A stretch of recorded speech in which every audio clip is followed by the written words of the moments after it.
चलते हैं अब हम हमारे मेडिटेशन की ओर। 24 तीर्थंकर के 24 सिंबल की एनर्जी लेने के लिए बोलिए चिंतामणि पार्श्वनाथ भगवान की जय। 24 तीर्थंकर भगवान की जय जय जय। 1008 मुनि सुबतनाथ भगवान की जय। सभी लोग स्टेज बैठेंगे। तन पे, मन पे, चेहरे पे किसी प्रकार का कोई तनाव नहीं, कोई स्ट्रेस नहीं। अपने शरीर को ढीला छोड़ दीजिए। आपके एक एक अंग को आप ढीला छोड़ दीजिए, ढीला छोड़ दीजिए, एकदम शिथिल शिथिल शिथिल। देखेंगे मोक्ष स्थान की ओर। एक ओम दसों दिशाओं में संचरण करता हुआ, ज्योतिष चक्र में विचरण करता हुआ आपके हृदय चक्र पर विराजित हुआ है और एक ओम की ध्वनि प्रस्फुटित हो रही है। लंबी गहरी श्वास।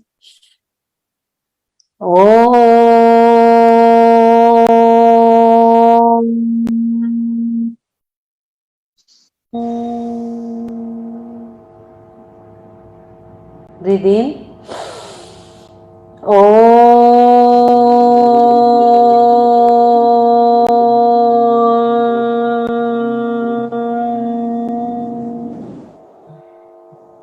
Breathe in.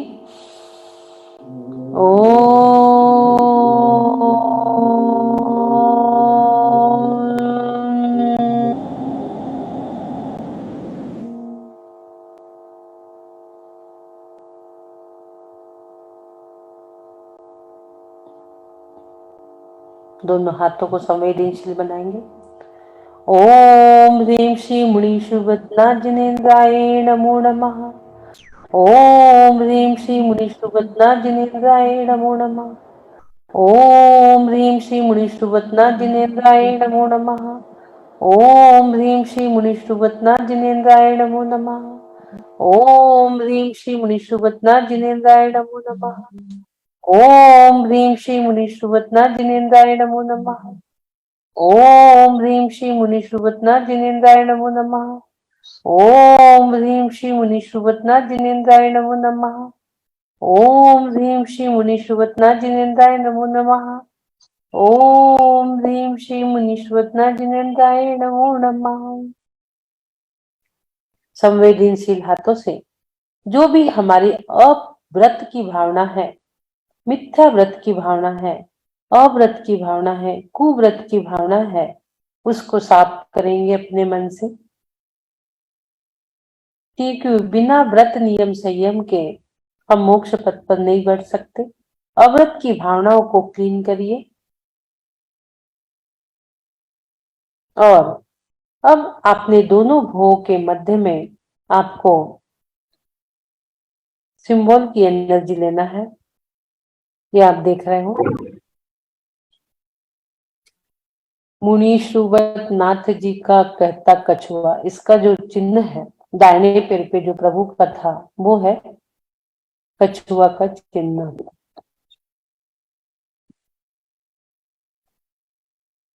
धर्म से जीवन सफल हुआ और यह इसका सिंबल मुनि सुवत्स जिणम, और इनका जो बीज अक्षर है वो यम है और यह आज्ञा चक्र पर काम करता है।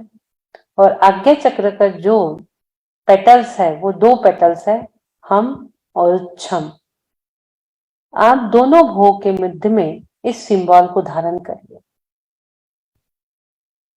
इस सिंबल को दोनों भुवों के मध्य में धारण करिए। बहुत सरल सिंबल है, आपको मैं बनाना बता देती हूँ।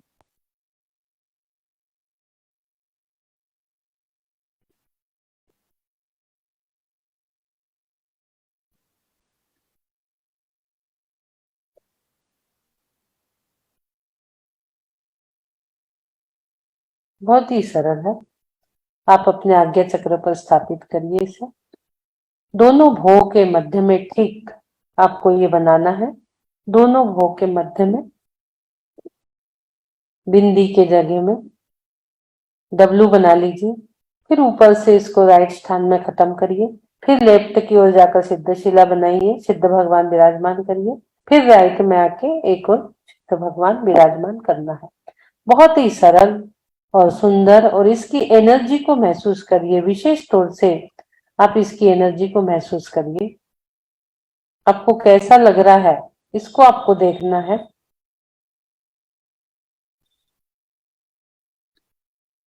आपके अंदर क्या फीलिंग हो रही है, उसकी एनर्जी इलेक्ट्रिक तार के भांति आपके अंदर प्रवेश कर रही है। आप देखेंगे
मुनि श्रीवत जी का कहता कछुआ धर्म से जीवन सफल हुआ। धीरे धीरे धर्म की ओर बढ़ने वाला ये कछुआ की चाल धीमी होती है।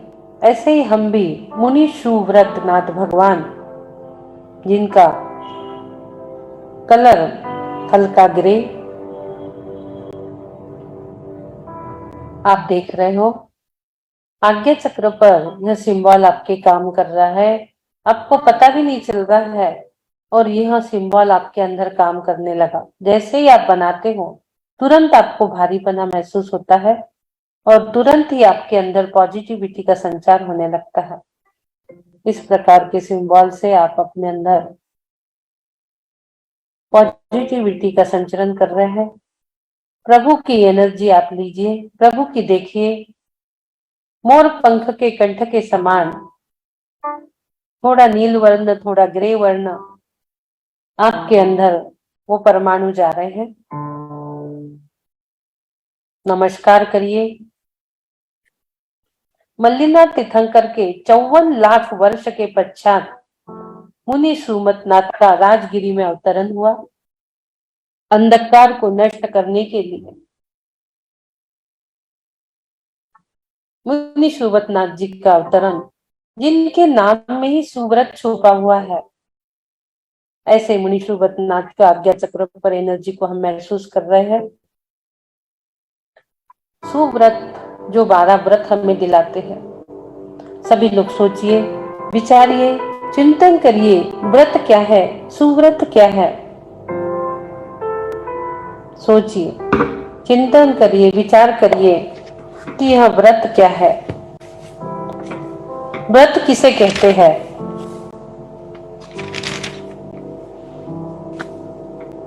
हम 1000 दिन से यहाँ जूम पर जुड़े हुए हैं। अपना मानस हमने मोक्ष पथ पे जाने का बनाया है, और नित्य ही हम सुबह सुबह अपनी नींद को खराब करके हम यहाँ जुड़ रहे हैं। अब वो समय आ गया कि हम थोड़े व्रतों को भी धारण करें, इसलिए उसे हमें समझना जरूरी है। सोचिए, चिंतन करिए, विचार करिए, व्रत क्या होता है, व्रत किसे कहते हैं।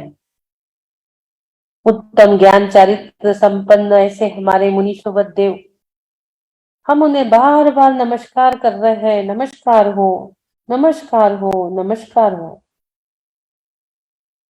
मिथ्यात्व रूपी काले विषधर के दंश से मूर्छित हो उठे हैं हम आज तक।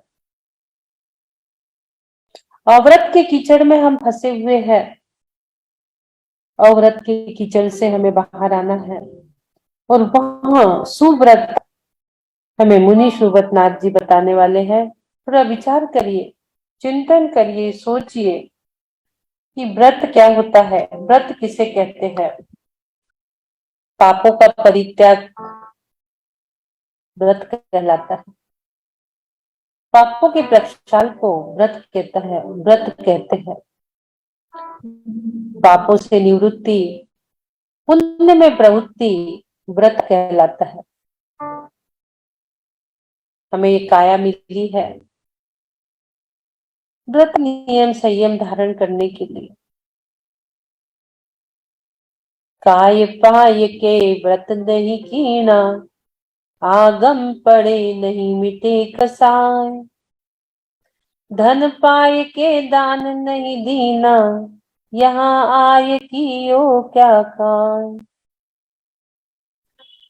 तीन बात फेर नहीं मिल पाए, शास्त्र ज्ञान अरु नर परियाय। ये शरीर, यह नर पर्याय नियम संयम व्रत को धारण करने के लिए मिला है। अब वो समय आ गया है, हम सभी 50 से ऊपर है और हमें व्रतों को पालन करना और मोक्ष मत पथ पर आगे बढ़ना, ये हमारा कर्तव्य है। हमें बढ़ना है। अब हमें नहीं रहना अव्रती, हमें व्रती बनना है। हमें अपना एडमिशन व्रत वाली शाला में कराना ही पड़ेगा। 11 प्रतिमा रूप व्रती स्कूल में हमें अपना एडमिशन कराना ही होगा। हमें अव्रती नहीं रहना है। चिंतन करिए इस प्रकार का। 5 पाप हम सब जानते हैं, हिंसा, झूठ, चोरी, कुशील, परिग्रह। इनका पूर्णतः त्याग महाव्रत कहलाता है, जो मुनि लोग अंगीकार करते हैं। और इनका स्थूल रूप से, अणु रूप से, छोटे रूप से धीरे धीरे त्याग करना अनुव्रत कहलाता है, जो हम श्रावक के लिए है। 2 चीज है, एक श्रावक संस्कृति, एक शमन संस्कृति। मुनि संस्कृति जो है वो महाव्रतों को धारण करती है और श्रावक संस्कृति जो है वो अनुव्रतों को धारण करती है। 12 व्रत कौन से है? 5 अनुव्रत, 3 गुण व्रत, 4 शिक्षा व्रत। इस प्रकार से 12 व्रत होते हैं। आज्ञा चक्र पर एनर्जी को महसूस करते रहिए।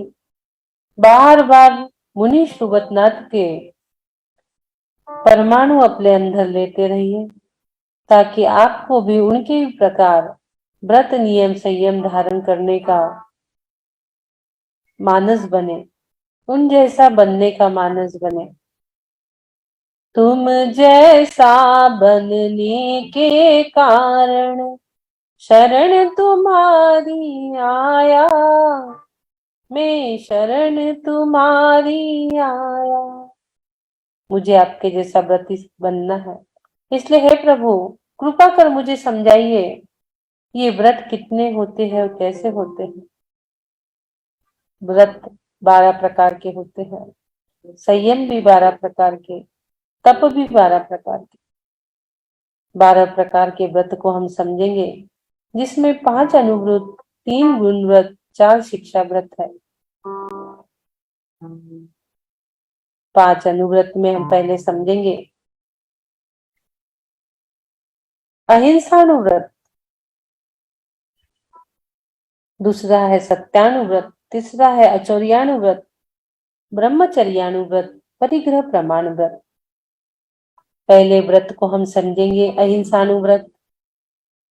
अपने स्वार्थ की पूर्ति के लिए राग देश पूर्वक किसी जीव को मन वचन काय से पीड़ा पहुंचाना हिंसा है। हिंसा का उल्टा अहिंसा करना है। हिंसा को हम छोड़ेंगे, अहिंसा में प्रवृत्ति करेंगे, वही हमारा व्रत है। हिंसा भी 4 प्रकार की: संकल्पी, उद्योगी, आरंभी और विरोधी। हमें संकल्पी हिंसा के त्यागी होना चाहिए। संकल्प पूर्वक हम 10 जीवों के घात को मन वचन काया से त्याग कर सकते हैं। पूर्ण रूप से तो नहीं। स्थावर और तृष 2 जीव है। हम 10 जीवों के घात का त्याग कर सकते हैं।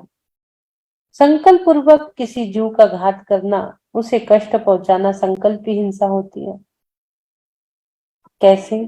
विचार करिए। हम क्या करते हैं? किचन में कॉकरोच हो रहे हैं, दवाई डाल दिए, संकल्प की हिंसा। चींटियां हो रही है, चींटी पाउडर डाल दिए। गैस होते पे चींटियां हो गई, पानी से बहा दिया, ये संकल्प की हिंसा है। दशकायिक जीवों को हम संकल्प पूर्वक मार रहे हैं।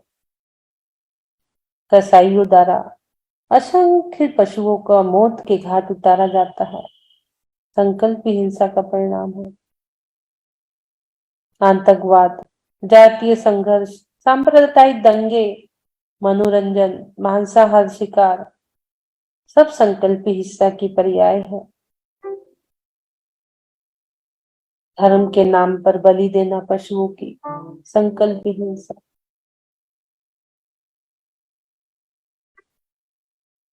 हमारे आत्मा से राग देश मोह के भाव उत्पन्न होना, वो भी हिंसा है। द्वितीय हिंसा आरंभी हिंसा, घरेलू कामकाज दैनिक कार्यों में निमित्त से होने वाली हिंसा आरंभी हिंसा है। नित्य प्रति हम झाड़ू बुहारी, भोजन बनाना, कपड़ा बर्तन आदि करना, झाड़ना बुहारना, नहाना धोना, ये आरंभी हिंसा में आता है। हमें आरंभी हिंसा की छूट है, क्योंकि उसके बिना जीवन यापन नहीं हो सकता। लेकिन उस छूट का हमें ज्यादा फायदा नहीं उठाना है। जितना जरूरत है उसे विवेक पूर्वक हमें करना है। औद्योगिक हिंसा, जीवन जीवन उपार्जन के लिए खेती बाड़ी, नौकरी, व्यवसाय, उद्योग, इन सबके निमित्त से होने वाली हिंसा औद्योगिक हिंसा है। उसकी हमें छूट है। हमें विवेक पूर्वक अपना उद्योग, अपना व्यापार चलाना है। ज्यादा खनन आदि के कार्य ना कर, जिसमें ज्यादा हिंसा है ऐसे कार्य ना कर। विवेक पूर्वक अपना उद्योग, अपना व्यापार चलाना है। विरोधी हिंसा, अपने राष्ट्र, धर्म, संस्कृति, समाज, कुटुंब, परिवार की अस्मिता और अस्तित्व की रक्षा के लिए की जाने वाली हिंसा विरोधी हिंसा है। जब हमारे राष्ट्र पे, देश पे संकट आ जाए, उसके लिए बचाव में जो विरोधी हिंसा है वह होती है। 4 प्रकार की हिंसा में अहिंसानुवृत्ति मात्र संकल्प हिंसा का त्याग करता है। हम संकल्प पूर्वक नहीं करेंगे, बाकी की हमें थोड़ी थोड़ी छूट है।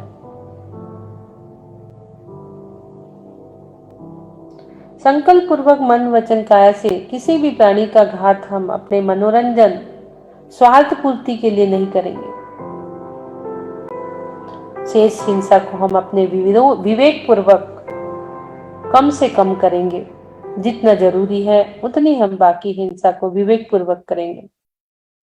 यह इंसानुव्रत का पालन करने के भाव में अपने अंदर बना रहा हूं। दूसरा है सत्यानुव्रत। स्थिर झूठ का त्याग सत्यानुव्रत है। अहिंसा जो हमने देखी, अहिंसा की आराधना के लिए सत्य की उपासना अनिवार्य है। अहिंसा का पहला व्रत हमने जो देखा, उसके लिए सत्य की उपासना जरूरी है। मैं झूठ नहीं बोलूंगा। सत्य व्यक्ति अहिंसक रहता है, झूठा व्यक्ति हिंसक रहता है। सत्यानुव्रत जो धारण कर ले उसकी प्रवृत्ति हिंसा की हो ही नहीं सकती। सत्य और अहिंसा इतना घनिष्ठ संबंध है, एक के अभाव में दूसरे का पालन हो ही नहीं सकता। ये दोनों एक दूसरे के पूरक है। हम गृहस्थ हैं, हमारे लिए झूठ का सर्वथा त्याग पॉसिबल ही नहीं, इसलिए हम स्थूल झूठ का त्याग कर सकते हैं। हमारी प्रतिष्ठा पे कोई आँच ना आए,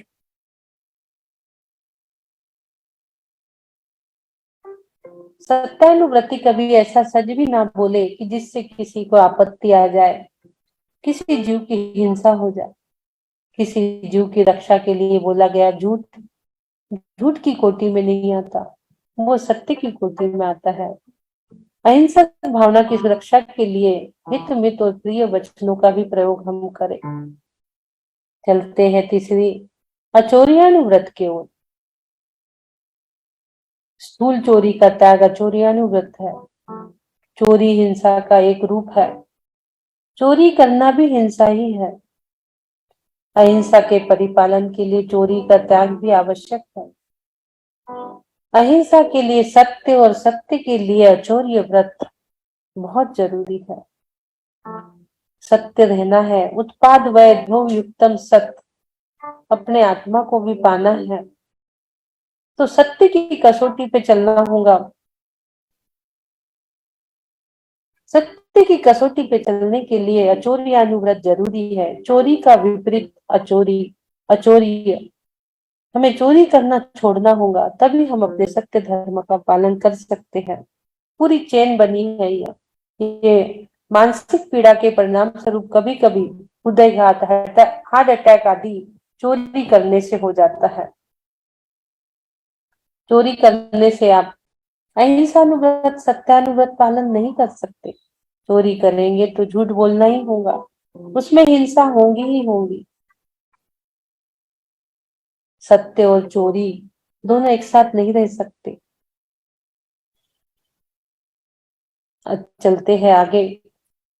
अचौर्यानुव्रत को हम हो सके जितना धारण करेंगे। किसी की पड़ी हुई चीजों को उठा लेना भी चोरी कहलाती है। हम कभी किसी के पूछे बिना कोई चीज उठाएंगे नहीं, वापरेंगे नहीं, अपने मन से लाएंगे नहीं, लेंगे नहीं। अचौर्यानुव्रत। आगे ब्रह्मचर्यानुव्रत। काम प्रवृत्ति के त्याग को ब्रह्मचर्य कहते हैं। काम की प्रवृत्ति पति पत्नी अपने तक ही सीमित रखे तो भी वह ब्रह्मचर्य अनुव्रत कहलाता है। गृहस्थ अपनी कमजोरी वश पूर्ण ब्रह्मचर्य ग्रहण नहीं कर सकता, उसलिए विवाह का मार्ग उसलिए खुला हुआ है उसके पास कि वह विवाह करके कौटुंबिक जीवन में प्रवेश करता है और अपने मुख्य उद्देश्य धर्म अर्थ काम पुरुषार्थ को सम्यक प्रकार से सेवन करता है। धर्म अर्थ काम मोक्ष का मैं सम्यक प्रकारे पालन करूं। कभी भी मैं अब्रह्मचर्य का पालन ना करूं, ब्रह्मचर्य का पालन करके अपने अनुव्रत का पालन करूं। पत्नी अपने पति के सिवा अन्य सभी पुरुषों को त्याग, पति अपने पत्नी के सिवा अन्य स्त्रियों का त्याग करे। अपने बराबरी में जो है उन्हें बहन समझे, बड़ों को माता पिता समझे और छोटों को पुत्री के भांति समझे।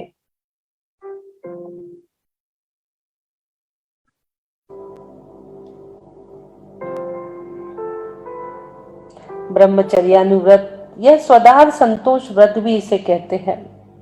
स्वदार संतोष व्रत का पालन हम करेंगे तो हमें ब्रह्मचर्य अनुव्रत का पुण्य लगेगा। पांचवा जो व्रत है परिग्रह प्रमाण व्रत। परिग्रह सबसे बड़ा पाप कहलाता है। हिंसा से बड़ा पाप परिग्रह है। अपनी आवश्यकता के अनुसार धन धान्यादि पदार्थों की सीमा बनाकर उससे अधिक का त्याग करते हुए अनेक प्रति निष्पृह भावना रखना परिग्रह प्रमाणबद्ध है। हमें जितनी जरूरत है उतना ही धन्य धान्य हम एकत्रित करें। वस्त्र, निवारा, धन, पैसा सब बाह्य पदार्थों के प्रति हमें उसमें मूर्छा नहीं करना है, उसमें ममत्व भाव नहीं रखना है। उसकी आसक्ति को ही परिग्रह कहते हैं। चीजें हमारे पास है तो है, लेकिन उसमें आसक्ति वो परिग्रह कहलाता है।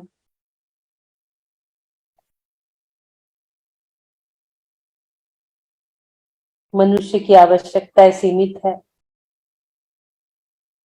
थोड़े से प्रयत्न से हम अपनी आवश्यकताओं को पूर्ति कर सकते हैं, आवश्यकताओं की पूर्ति कर सकते हैं।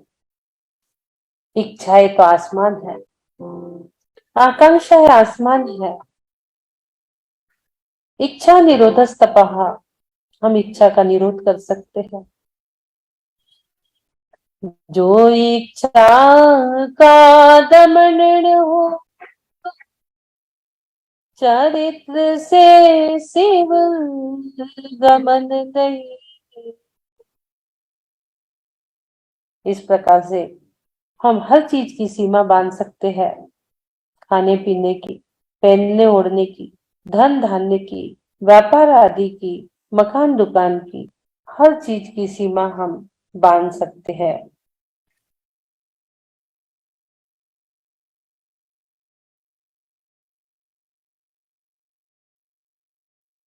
हम पार्ट पार्ट में त्याग कर सकते हैं, पार्सल त्याग कर सकते हैं। हम गृहस्थों के लिए अनुव्रत बताए हुए हैं 5 प्रकार के।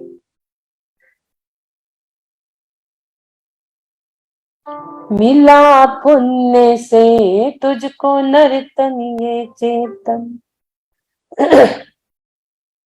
मिला पुण्य से तुझको नर्तन ये चेतन, ये हिंसा का करना कराना बुरा है, कराना बुरा है, कराना बुरा है। प्रथम 5 अनुव्रत को मैंने समझा और मैं उसे धारण करने की भी कोशिश कर रहा हूँ। इसी कोशिश के आगे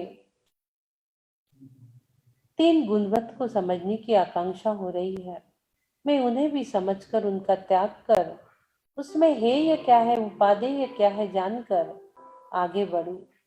3 गुणवत के आगे चलते हैं। अब हम गुणवत यानी क्या? गुणों को धारण करना। पहले हमने अनुव्रत को धारण करा, अब उसी में हमारी बुद्धि हो रही है, उसी में हम आगे बढ़ रहे हैं। अनुव्रत में अब हमारे विकास हो रहा है, और जो आपके अनुव्रत में विकास हो रहा है वही गुणव्रत है। गुणव्रत 3 प्रकार के हैं, दिग्व्रत, अनर्थ दंग त्यागव्रत और भोगोपभोग व्रत। 3 प्रकार के गुणव्रत है। जो अनुव्रतों को धारण करता है उसका धीरे धीरे विकास हो रहा है। हमने अनुव्रतों को धारण किया और धीरे धीरे अब हमारा विकास हो रहा है, हमारे अंदर गुणव्रत आ रहे हैं। दिग्व्रत जीवन पर्यंत के लिए 10 दिशाओं में आने जाने की मर्यादा बना लेना दिग्व्रत है। यम और नियम दोनों प्रकार से हो सकता है। यम यानी जीवन पर्यंत, नियम यानी घड़ी घंटा काल मर्यादा के लिए। 10 दिशा, पूर्व पश्चिम उत्तर दक्षिण 4 दिशा, 4 विदिशा वायु नेतृत्व आग्नेय ऊर्ध्वलोक अधोलोक 2। ये 10 दिशाओं में जाने आने का समय सीमा हम बांध सकते हैं यम नियम के माध्यम से जीवन भर के लिए, और नियम के माध्यम से घड़ी घंटा साल वर्ष आदि महीनों के लिए। हमें जहां नहीं जाना है, जब तक कहीं कोई दिशाओं में नहीं जाना है तब तक के लिए हमारा त्याग, यही दिग्व्रत कहलाता है। मर्यादित क्षेत्र से बाहर के क्षेत्र में कितना भी बड़ा प्रलोभन हो, बाहर जाने का भाव हमें नहीं रखना है। और व्रत हमने नियम ले भी लिया, और कोई धार्मिक अनुष्ठान हो रहा है और वहां मजबूरी वश हमें जाना पड़ता है, तो उसका पाप हमें नहीं लगता है धर्म कार्यों के लिए जाने के लिए।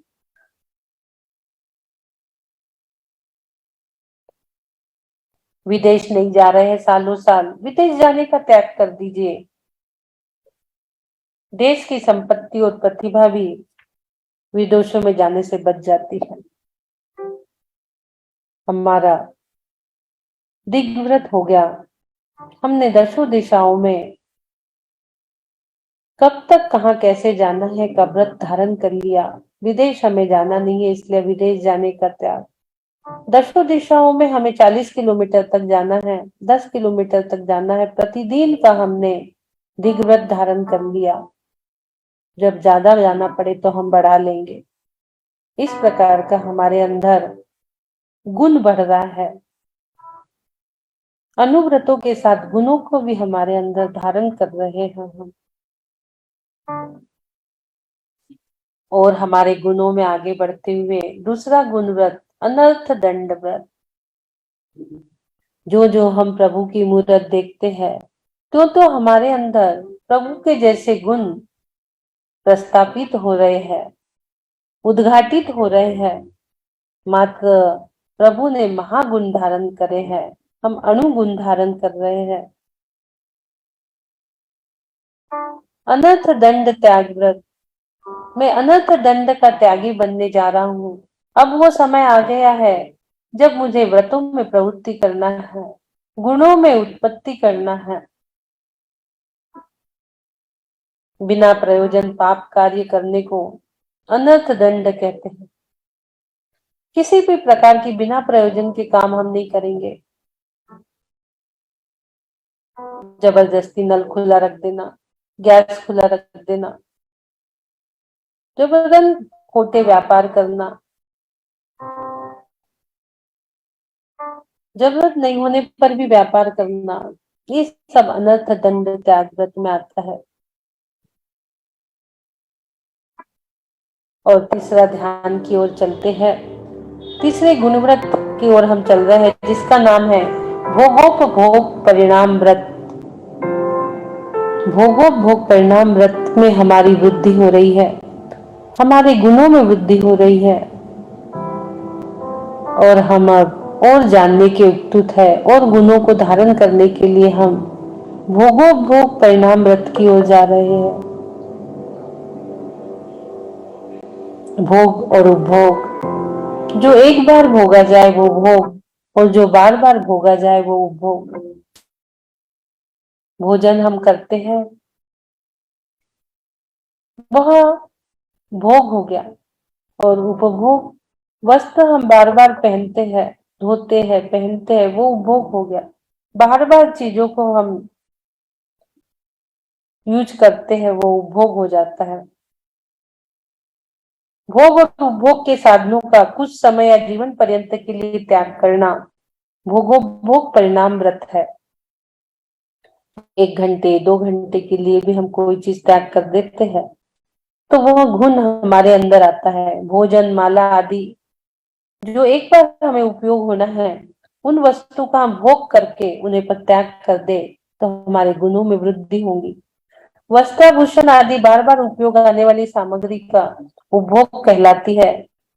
व्यक्तिगत निराकुलता यदि पाना है, तो भोगोपभोग परिणाम व्रत हमें लेना ही होगा। जब यह व्रत ले लेते हैं, हमारे अनावश्यक खर्च बच जाते हैं, हम आकुलता से बच जाते हैं। यदि हमने 6 महीने तक साड़ी खरीदने का त्याग कर दिया, हमें कोई आकुलता ही नहीं है कि खरीदी के लिए जाना है। निराकुल हो गए हम अपनी आवश्यकताओं को कम कर रहे हैं, हम अपने खर्चों को कम कर रहे हैं, हम अपने साधनों को कम कर रहे हैं। सीमित साधनों में हम अपना जीवन संतोष पूर्वक निवाह कर रहे हैं। हमारी तृष्णा घट रही है, हमारी लोलुपता घट रही है।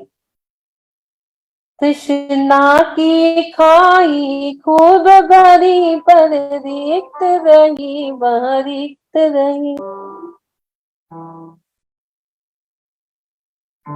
हम अपने खान पान को सात्विक रख रहे हैं, मध्यमास मधु का त्याग कर रहे हैं, अपने भोजन में मादक पदार्थों को त्याग कर रहे हैं, उत्तेजित पदार्थों का त्याग कर रहे हैं।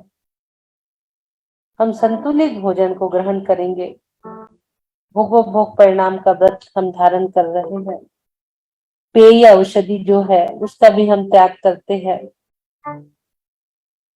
वो अशुद्ध होती है। इस प्रकार के हमारे गुणों में वृद्धि हो रही है, वृद्धि हो रही है, वृद्धि हो रही है। हम व्रतों को पालन कर रहे हैं। अब वो समय आ गया जब हमारे व्रतों का पालन हो रहा है, हमारे गुणों में वृद्धि हो रही है। हम गुणों को धारण करने के लिए और आगे बढ़ रहे हैं। जो तीसरे नंबर का है व्रत, वो है शिक्षानुव्रत, अनुव्रत, गुण व्रत, शिक्षा व्रत, जिससे हमें शिक्षा मिलती है मुनि बनने की, व्रती बनने की, नियम संयम बनने की शिक्षा हमें जो मिलती है, प्रेरणा जो हमें मिलती है, उसे शिक्षा व्रत कहते हैं। मुनि अवस्था में विशेष तौर से इसे किया जाता है। शिक्षा व्रत में अभ्यास करना विशेष उद्देश्य रहता है। किस चीज का अभ्यास करना है? 4 इसके प्रकार है शिक्षा व्रत के: देश व्रत, सामायिक व्रत, प्रोसोतपास व्रत, अतिथि समविभाग व्रत। आगे हम और व्रतों को सही तरीके से पालन करने के लिए, शिक्षा धारण करने के लिए आगे बढ़ रहे हैं। हमारे अनुव्रतों में वृद्धि हुई, गुणों में वृद्धि हुई।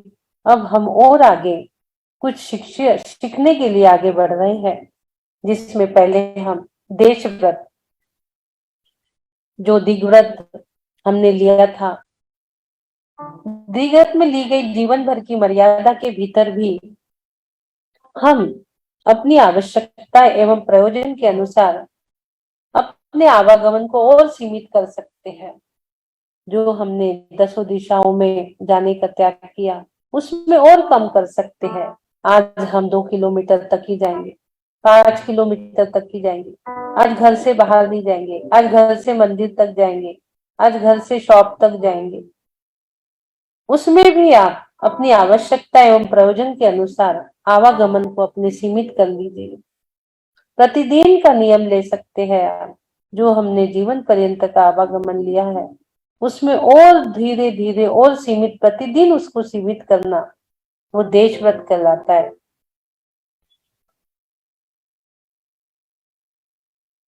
इस व्रत के धारी श्रावक सीमा बांध लेते हैं। एक सीमा हमें बांधना है, इतने समय तक हम इस स्थान में रहेंगे, इतने समय तक हम इस स्थान से नहीं जाएंगे। बाहर के, जहां तक आपकी सीमा है, उसके क्षेत्र के बाहर से भी मैं कोई चीज नहीं मांगूंगा, न वहां से कोई भोजन आदि लाऊंगा, न वहां का भोजन करूंगा। इच्छाओं को रोकने का श्रेष्ठ साधन है ये। जब आपने दिशा बांध ली है, तो उसके बाहर की चीजों से भी आपका कोई संबंध नहीं, वहां की चीजों का उपयोग आप नहीं कर सकते। यही दिग्व्रत है। इस प्रकार की शिक्षा हमें प्रदान हो रही है। जो जो हम मुनिसुगत नाथ को बार बार नमस्कार कर रहे हैं, उन्हें देख रहे हैं, उनकी सिंबल की एनर्जी हमारे एक एक सेल्स में जा रही है, क्यों तो हमारे अंदर शिक्षा का वास हो रहा है। दूसरी शिक्षा हमारे अंदर आ गई सामायिक की। सामायिक, समय प्लस एक, समय यानी आत्मा, अपने आत्मा में एक हो जाना सामायिक है। आत्मा के गुणों का चिंतन कर समता का अभ्यास करना सामायिक है। सामायिक यानी समता परिणाम, ना दुख में ज्यादा दुखी, ना सुख में ज्यादा सुखी, सुख दुख दोनों में समता परिणाम रखना, यही सामायिक है। प्रतिदिन दोनों संध्यानों में सामायिक करना। सामायिक भी विधि पूर्वक 3 आवाज देते हुए चारों दिशाओं में 9 बार नमोकार मंत्र बोलते हुए सामायिक करना। उत्तर दिशा में अंत में गौवासन से ढोक देते हुए सामायिक प्रारंभ करना। 48 मिनट की करना, नहीं 48 मिनट होती है 24 मिनट कर लीजिए, नहीं 24 मिनट की होती है 12 मिनट कर लीजिए, 12 मिनट की नहीं होती 6 मिनट में एक नमोकार मंत्र की जाप तो हो ही जाएगी। लेकिन सामायिक उत्कृष्ट कहलाती है 48 मिनट की। एक स्थान पर बैठकर समस्त पापों से विरत आत्म ध्यान का अभ्यास करना, वही सामायिक ध्यान का श्रेष्ठ साधन है, मन शुद्धि का श्रेष्ठ उपाय है। पांचों व्रतों को पूर्णतः सामायिक में ही आ जाते हैं। सामायिक हमें संसार शरीर भोगों के स्वरूप का चिंतन कराती है और मन से उसे विरक्त कराती है। दूसरा है, तीसरा प्रोसोदोपवास। प्रोथोपवास, प्रोसद का अर्थ होता है प्रोसद यानी एकासन। आज बहुत अच्छा दिन है अष्टमी का, और अष्टमी के दिन हम व्रतों को समझ रहे हैं, उनके गुतों को धारण कर रहे हैं, उनकी शिक्षा को धारण कर रहे हैं। जैसे आज अष्टमी है तो प्रोसोपवास यह व्रत जो करता है, कल उसको एकासन करना रहता है सप्तमी को, आज निर्जल व्रत करना रहता है और कल नवमी को फिर एकासन करना रहता है। उससे कहते हैं प्रोसोदपवास व्रत। प्रोसद यानी एकासन। यह अष्टमी तथा चतुर्दशी के पर्व कहते हैं इसे।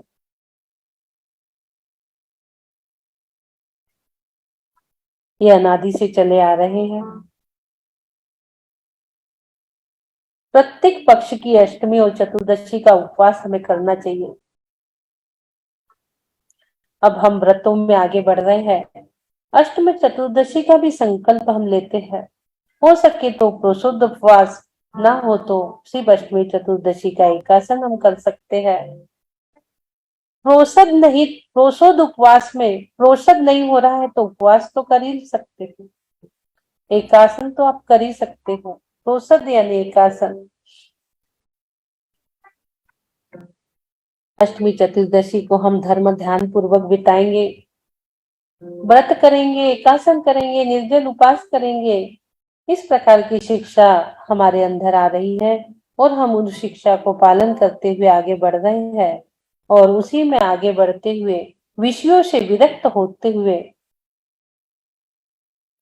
अतिथि समविभाग व्रत, चतुर्थ व्रत जो है अतिथि समविभाग व्रत की ओर हम जा रहे हैं।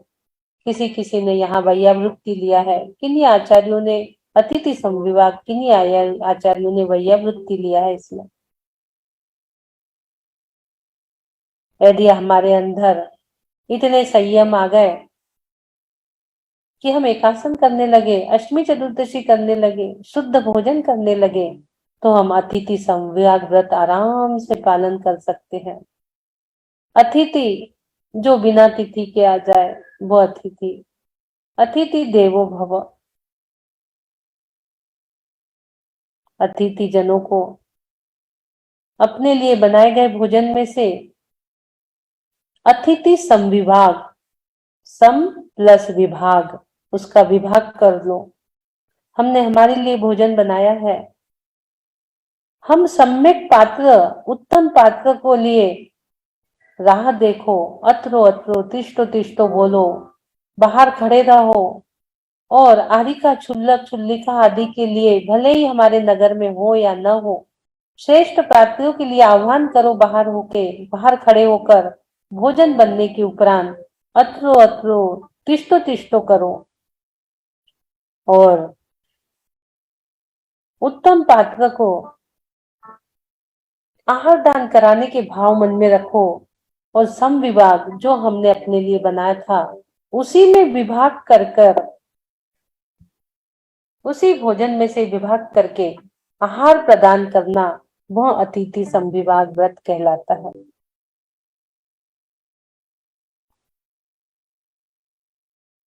दान विधि। कोई मुनिराज मिलते हैं, उन्हें बड़े ही नवदा भक्ति से अपने घर में बुलाइए, उच्चासन ग्रहण कराइए, प्रतिग्रह कराइए, पाठ प्रक्षालन करिए, पूजन करिए, नमस्कार करिए, मन शुद्धि, वचन शुद्धि, काय शुद्धि, आहार शुद्धि करिए। इस प्रकार बड़े ही नवदा भक्ति पूर्ण से आप अतिथि संविवाद व्रत का पालन कर सकते हैं और अपने शील व्रतों को भी धारण कर सकते हैं। इस प्रकार से आज हम मुनि श्रुवतनाथ भगवान को देख रहे हैं, दर्शन कर रहे हैं और उन जैसा बनने के लिए वो जो महाव्रत पालन कर रहे हैं, उसी महाव्रत की कला अपने अंदर लाने के लिए अणुव्रत का धारण हम कर रहे हैं। आप देखेंगे, गुरु को निहारिए, व्रतों से हमारे अंदर शांति आती है। देखिए गुरुवर को, मुनि श्रुवतनाथ भगवान को देखिए, उनकी प्रतिमा को देखिए, उनका चिन्ह कछवा है, हमें बता रहा है कि धीरे धीरे आप अनुव्रत से महाव्रत की ओर बढ़ सकते हैं। जैसी मेरी चाल धीरे धीरे मैं अपने लक्ष्य में पहुंचता हूँ, उसी प्रकार आप धीरे धीरे अनुव्रत से महाव्रत की ओर बढ़ते चले जाते हैं, बढ़ते चले जाते हैं। देखिए, निरखो अंग अंग जिन वर के, जिन से झलके शांति अपार। निरखो अंग अंग जिन वर के, जिन से झलके शांति अपार। प्रभु को निरखिए, प्रभु की ओर देखिए। मुनि श्रुवतनाथ भगवान, जिन्होंने सुव्रत हमें सिखाया, सुव्रत का पालन करने सिखाया, हमारे गुणों में वृद्धि की, हमारे शिक्षा में वृद्धि की। देखिए, उनकी एनर्जी लीजिए, उनकी एनर्जी को महसूस करिए। क्यों? क्योंकि एक नियम काफी है मनुष्य को उठाने को, और एक कर्म काफी है नजर से गिराने को। जीवन के पाटन भाव चित्र खिंचते हैं, जीवन के पाटन भाव चित्र खिंचते हैं। एक चित्र मिटता है, दूसरे उभरते हैं। एक चित्र मिटता है, दूसरे उभरते हैं। एक चित्र काफी है कला को जगाने को, और एक चित्र काफी है आत्मा को सजाने को। एक चित्र काफी है आत्मा को सजाने को। एक नियम काफी है मनुष्य को उठाने को। एक नियम काफी है मनुष्य के उठाने को।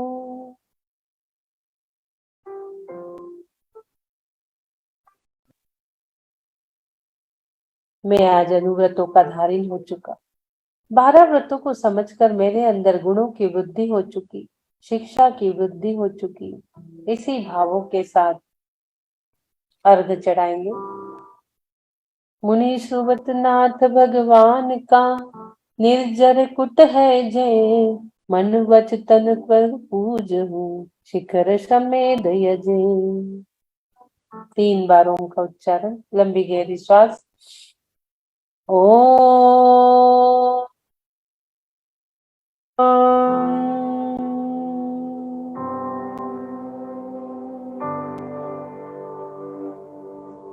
अगेन।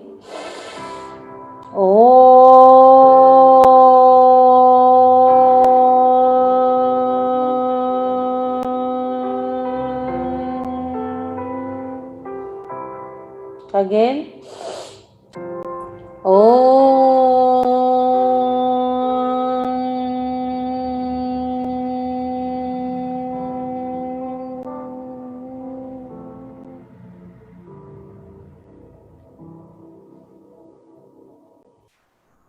आपका आज्ञा चक्र एक्टिवेट होते हुए देख रहे हो आप। दोनों हाथों को ऊपर लेके जाएंगे।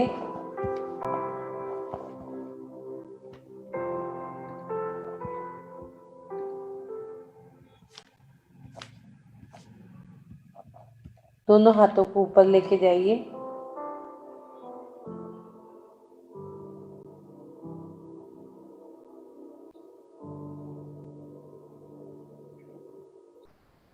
मैं अणुव्रत स्वरूपोऽहम्, अणुव्रत स्वरूपोऽहम्, सिद्ध स्वरूपोऽहम्, कर्मातीतोऽहम्, शिक्षाव्रतोऽहम्, गुणव्रतोऽहम्, अणुव्रतोऽहम्। 5 पाप त्यागोऽहम्, 5 पाप त्यागोऽहम्, कषाय रहितोऽहम्, पाप रहितोऽहम्, सिद्धोऽहम् सोहम सोहम सोहम। बोलिए आदिनाथ भगवान की जय जय जय। दोनों हाथों का घर्षण करिए, आज्ञा चक्र पर रखिए, कोमलता से आंखें खोलिए, दोनों हाथों को अपने शरीर में स्पर्श करिए। बोलिए मुनि सुबतनाथ भगवान की जय। जय श्री दीदी, चरण स्पर्श, बहुत अच्छा ध्यान, बहुत डीप में चले गए आज तो। कई बार सुना है ये सब चीजें, लेकिन जब ध्यान के माध्यम से सुनते हैं तो बहुत आनंद आया, बहुत अच्छा लगा। आप तो ऐसा लगता है बस बोलते रहो, हम सुनते रहो। एक एक सब्जेक्ट का स्वाध्याय हो जाता है। हाँ जी, पहले तो हमने जाना ही है, पहले जब बहुत ही अच्छा हुआ आज का ध्यान, बहुत ही भारा अनुव्रत बताया आपने, बहुत अच्छा लगा। पहले जब 24 तीर्थंकर सिंबल का ध्यान करे थे तो हमने उसमें पूरी चीज जाने थे कि उनकी शिक्षा दीक्षा कहाँ कैसे हुआ, कैसे मोक्ष कल्याणक हुआ। लेकिन इस बार के ध्यान में हमने उनने जो शब्द के अर्थ है उस प्रकार से हम ध्यान कर रहे हैं, तो नित्य हमारा स्वाध्याय हो रहा है।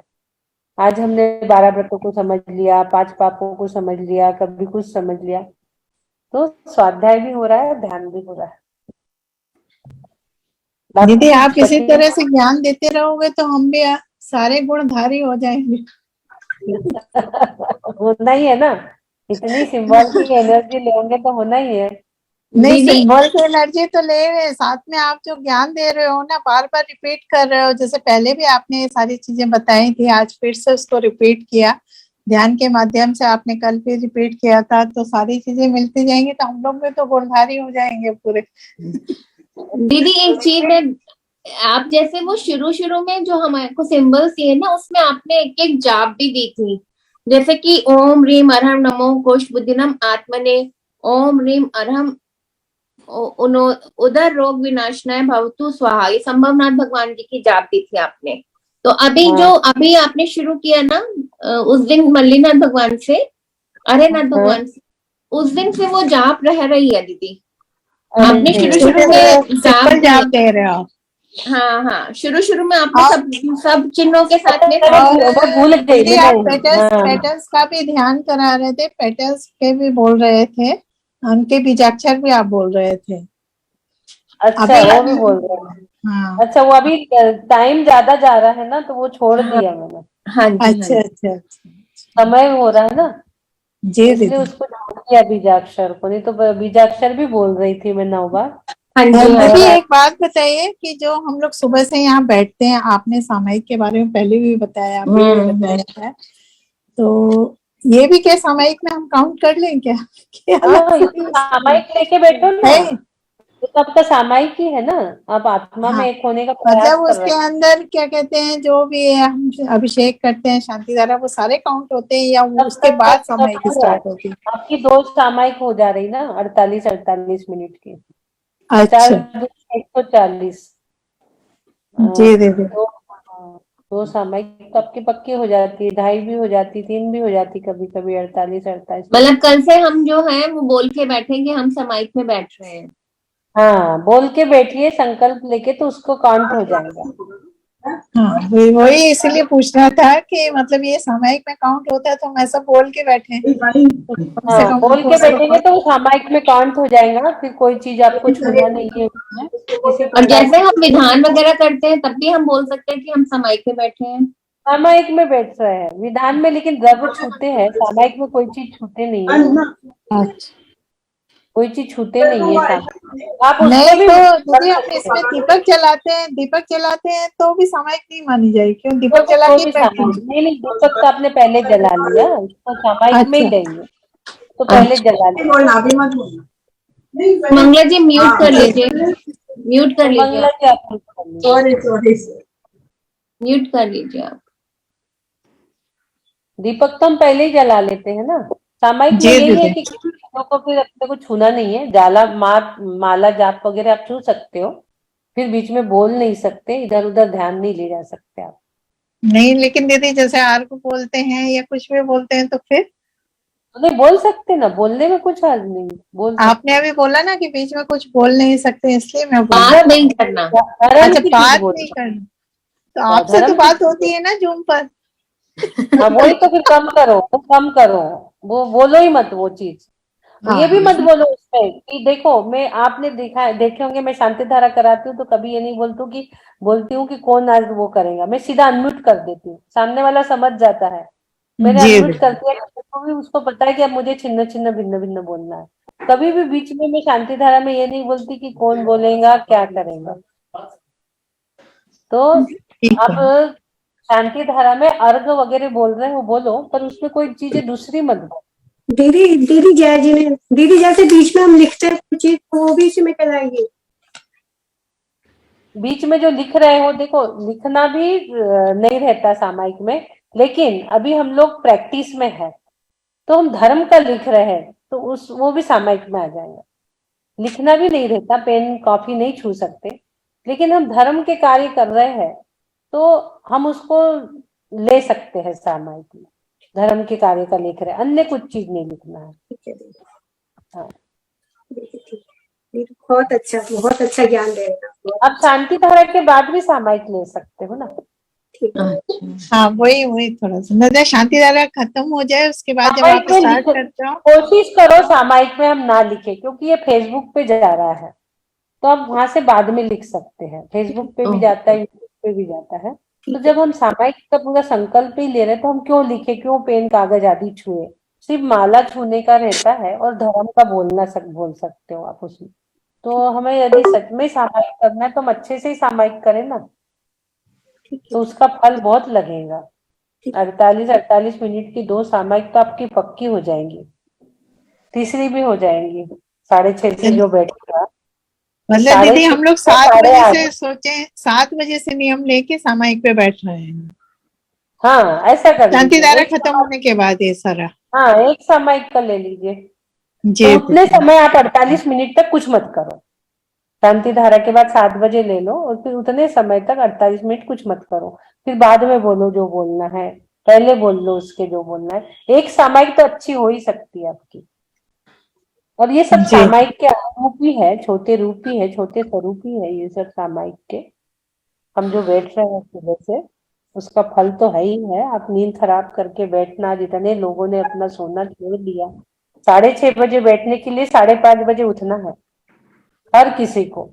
5:30 जी बजे उठना ही है, और गृहिणी को 5:30 बजे बिस्तर छोड़ना बताया है। सूर्य उदय होने के दीदी, पहले ही। आपको कितने सारे लोगों का निमित्त का फल मिल रहा है कि आपने कितने लोगों की चेतना को जगा दिया। चेतना जाग गई दीदी, हम नहीं जागे, हमारी चेतना भी जाग गई। सही बात है, चेतना जागेंगी जब ही तो आप जागेंगे ना। हाँ दीदी, मतलब अब तो अपने अपने आप आँख खुल जाती है, कहीं जाना हो कुछ हो। मतलब पहले बहुत प्रयास करना पड़ता था, अब ये अलार्म की भी जरूरत नहीं पड़ती, पहले ही आँख खुल जाती है उससे पहले ही। बहुत यहाँ बढ़िया। तक हो गया दीदी, अगर रात को 2 बजे भी सो रहे हैं तो भी अपने आप ऑटोमेटिक नहीं, कल नहीं ज्वाइन करेंगे लेकिन फिर अपने आप ऑटोमेटिक उठ जाते हैं कि करना है। जाते वो हैं। जैसे कहते हैं ना, कोई खींच के ला रहा है वशीकरण मंत्र के, सेम वो कंडीशन हो देखिए गई। इसमें क्या हो रहा है, सोने का तो कोई टाइम बचा नहीं है, लेकिन उठने का तो समय फिक्स हो गया है। हाँ जी जी। सोने का कोई फिक्स नहीं है, लेकिन जूम के माध्यम से उठने का समय तो फिक्स हो गया। चलिए प्रतिक्रमण करा दीजिए। कौन करा रहा है प्रतिक्रमण? हाँ दीदी, मुझे ये प्रतिक्रमण के बारे में भी पूछना था। जैसे अभी मेरी पूजा बाकी है, अभी इसके बाद मैं वो सब भक्तामृत भी पढ़ूंगी, पूजा वगैरह भी करूंगी। तो अभी मैं क्या प्रतिक्रमण करा के फिर वो सब कर सकती हूँ, इसलिए मैं नहीं कराती हूँ। कर नहीं, सकते हैं। सबसे पहले सुबह उठ के ही प्रतिक्रमण करना है। रात भर के किए हुए वो तो पापों मैं कर चुकी है एक बारी, को मतलब होगा। मॉर्निंग, हाँ वो कर चुकी हूँ। प्रतिक्रमण बार बार कर सकते हैं आप। अच्छा, आप मतलब ऐसा पूजा कोई के नहीं है कि प्रतिक्रमण प्रतिक्रमण कर करने के सकते मतलब हैं। कुछ नहीं करना है? नहीं नहीं, ऐसा नहीं है, ऐसा नहीं, ऐसा ऐसा नहीं नहीं है? है। अच्छा, इसलिए मैं नहीं कराती हूँ कि अभी अब मुझे देखो, पूजा आपने वगैरह। प्रतिक्रमण कर लिए और आपका मन स्वाध्याय सामायिक का लग रहा है कि और पूजा सुमन कर जी, ली। सुमन हाँ लता बोलिए। जी, हाँ सुमन हाँ लता जी, आप हाँ देख बोलिए। धर रहे हो लेकिन आपका कैमरा ये वाला खुला हुआ है सामने का। आप नहीं, देख रहे हो एक्चुअली फोन क्या में। है, सुबह सुबह नेटवर्क नहीं था, तो मैं हाँ, इसे मोबाइल से ज्वाइन हुई, फिर बाद में नेटवर्क आ गया तो मैंने लैपटॉप में लेकिन खोल लिया। आपका कैमरा ये वाला खुला हुआ है। नहीं, दोनों खुले हैं, दोनों खुले हैं, दोनों खुले हैं, लेकिन आप दोनों इसमें दिख रही हो तो हमें दिख रहा है कि आप कहीं और बोल रहे हो। एक्चुअली मैं लैपटॉप में देखकर बोल रही हूँ, हाँ, तो इसलिए। लैपटॉप में आप नहीं दिख रहे, हमें फोन वाले से आप दिख रहे हो। हाँ, सुमन इसलिए है। मुझे तो चलिए, कहीं नहीं दिख रहा है। हाँ प्रतिक्रमण मैं प्रतिक्रमण। करा देती हूँ, मैं हाँ करा देती हूँ। हाँ, फिर 2 दिन बाद तो आप गायब हो रहे हो। हाँ, बस कल कल और आऊंगी। हे आदिनाथ प्रभु, मैं आपको साक्षी मानकर सबसे क्षमा मांगती हूँ। सबसे क्षमा, सबको क्षमा। मेरा किसी से ना बैर है, ना द्वेष है, ना राग है, ना मोह है। मुझे कोई परिग्रह का मोह या इच्छा भी नहीं है। मैं शांत निराकुल शुद्ध आत्मा हूँ। मेरे शरीर का रोग भी मेरा नहीं है। ये मेरे सभी नकारात्मक सोच, विकार और रोग, राग मुझे छोड़कर के कारण ही हुआ है। अब ये मुझे छोड़कर दूर जा रहे हैं। मैं मेरा केवल प्रभु की अमानत हूँ। मैं अपने प्रभु की आभारी हूँ इतना सुंदर जीवन देने के लिए। मैं अपने इस शरीर को केवल सत्कर्मों के लिए और सेवा में प्रयोग करूंगी।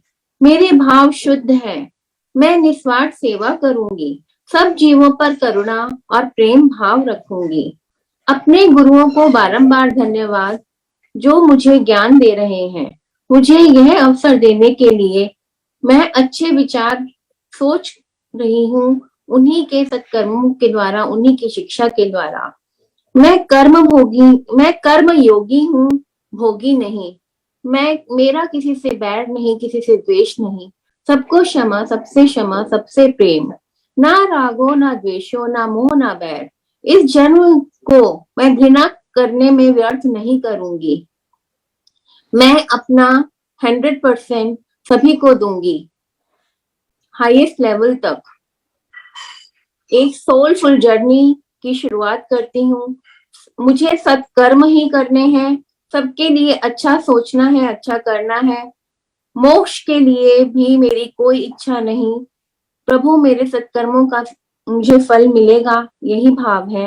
निराकार, निस्वार्थ, सेल्फलेस होना जरूरी है। मनुष्य योनि प्राप्त होने के बाद उच्च अवस्था प्राप्त करना देव योनि द्वारा ही होता है।